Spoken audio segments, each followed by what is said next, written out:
I'm not a fan of literary awards. I think they're generally given on political or for diversity grounds, not on literary merit. But this year's Booker Prize winning novel is a modern day classic.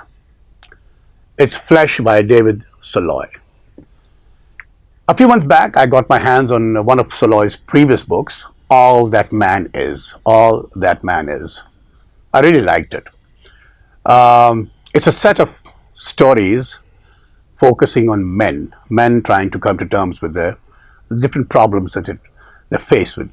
But what I really liked about the book was the way Szalay writes.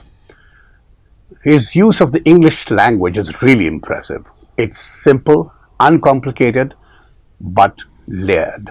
It's a masterpiece. Flesh is a masterpiece. He has created a character, an immortal character, in the form of the protagonist, whose name is Istvan.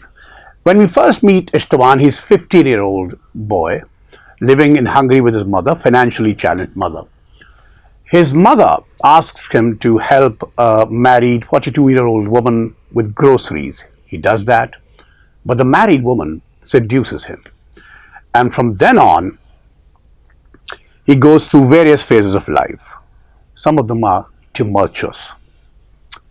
He joins the army. He becomes a security guard at a nightclub. He marries a woman whose first husband died of cancer.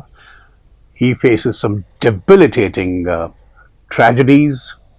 But essentially, he remains that unassuming, toned down man.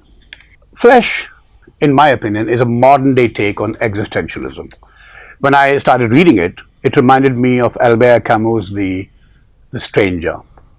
Pretty much like Camus' character, Istvan comes across as a blasé, indifferent kind of a person.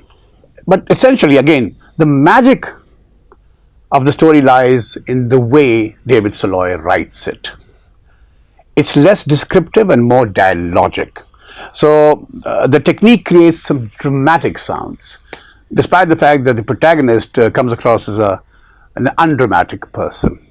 I don't know why some of the reviewers have used the word masculinity while describing this book, masculinity. I'm not sure if that's right.